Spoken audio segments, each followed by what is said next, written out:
নমস্কার, আমি ফিজিওথেরাপিস্ট জটাধর দাস। আমার সামনে আমার মা জননী। মা, তোমার নাম কি? চম্পা মণ্ডল। চম্পা মণ্ডল। কোথায় বাড়ি?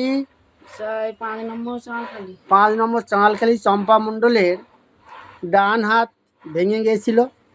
এখানে অপারেশন করে পাতি লাগানো আছে। এক্স রে কি আছে তোমার কাছে? নেই। সম্ভবত রেডিয়াস বোন অপারেশন করা, পাতি লাগানো।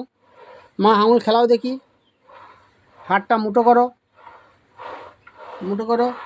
মুঠো ঠিকঠাক হচ্ছে না। তুমি কি ভাত তুলে খেতে পারো? ভাত খেতে গেলে পুড়ে যায়। হ্যাঁ, ভাত মাখাতে পারো ভালো করে? ভালো করে মাখাতে পেরে নি।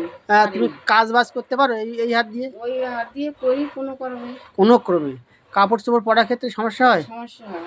তুমি হাত এরকম করো তোমার, এরম ওরম না, হ্যাঁ এরকম ঘোরাও, এরকম ঘোরাও। হচ্ছে না। হাত এদিক করো। এই রিস্ট জয়েন্টটা স্টিফ হয়ে গেছে। আঙুলগুলো এরকম বেঁকে গেছে, আঙুলগুলো সব বেঁকে গেছে। হাত মুঠো করে মা, হাত মুঠো করলে হাত ঠিকঠাক মুঠো হচ্ছে না, এই পজিশানে আছে। তো স্বাভাবিক কারণেই ভাত মুখে উঠবে না, ভাত মাখানো যাবে না। তো আমি আজ 15/7/2024 ফিজিওথেরাপি শুরু করছি। ওনাকে আশা করছি 2 সপ্তাহ 14 দিন সময়ের মধ্যে ওনার হাত ঠিক করে দেবো। হাতে মুভমেন্ট হবে, উনি মুখে তুলে ভাত খেতে পারবেন, এটুকু আমি আশা রাখি। আমি ফিজিওথেরাপিস্ট জটাধর দাস।